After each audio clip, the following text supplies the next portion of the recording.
স্ত্রী মানে শুধুমাত্র আপনার শারীরিক চাহিদা মেটানোর সঙ্গী নয়। স্ত্রী মানে সেই মানুষটা যে নিজের সব কিছু উজাড় করে দিয়ে শুধুমাত্র আপনাকে ভালোবাসবে, আপনার মানসিক শান্তির কারণ হবে।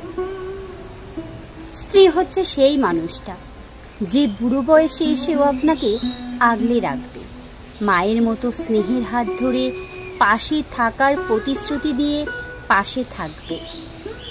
স্ত্রী হচ্ছে সেই মানুষটা যে বুঝবে মাস শেষে আপনার পকেটের অবস্থা, যে নিজের ছোট ছোট আবদারগুলো বিসর্জন দিয়ে একটু একটু করে আপনার সংসারটাও গুছিয়ে রাখবে।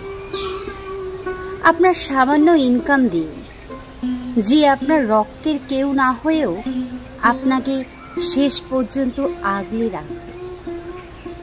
স্ত্রী হচ্ছে সেই মানুষটা যে হাসি মুখে বলে দিতে পারবে, না না, আমার কিচ্ছু দরকার নেই, অযথা টাকা নষ্ট করো না তো, তার চেয়ে বরং এই টাকাটা জমিয়ে রাখো, পরে কাজে লাগবে। স্ত্রী হচ্ছে সেই মানুষটা যে আপনার কপালে দুফোঁটা ঘামের চিহ্ন দেখেই বুঝতে পারবে আপনি দুশ্চিন্তায় ভুগছেন। সে তখন কপালের ঘাম আঁচল দিয়ে মুছতে মুছতে আপনাকে ভরসা দেবে। আপনি ইচ্ছে হলেই তার বুকে মাথা রেখে বাচ্চাদের মতো কেঁদেও নিতে পারবে। স্ত্রী হচ্ছে সেই মানুষটা যে আপনার ভালো থাকা বা খারাপ থাকার পার্থক্যটা আপনার চোখের দিকে তাকিয়েই বলে দিতে পারবে। সারাদিনে আপনার কখন কি চাই বা কখন কোন জিনিসটা কতটুকু দরকার সেটাও বলে দিতে পারবে। কখন আদা চা লাগবে আর কখনই বা দুধ চা লাগবে, এটা তার চেয়ে ভালো আর কেউই বলতে পারবে না কখনোই।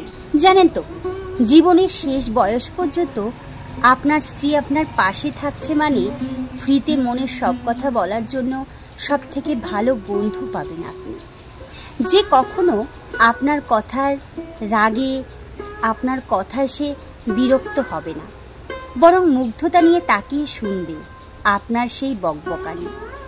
আর এই জন্যই স্ত্রীকে অর্ধাঙ্গিনী বলা হয়, কারণ সে আপনার জীবনে প্রত্যেকটা মুহূর্তের সাথে জড়িয়ে থাকে, আপনাকে পরিপূর্ণ করে, আপনাকে প্রতি ক্ষেত্রে বাঁচিয়ে রাখার প্রেরণা দেয়। তাই তাকে আগলে রাখুন, ভালোবাসা দিয়ে আর শ্রদ্ধায় ভরিয়ে তুলুন, যাতে সে মাথা উঁচু করে বলতে পারে আপনার স্ত্রী হয়ে সে ধন্য।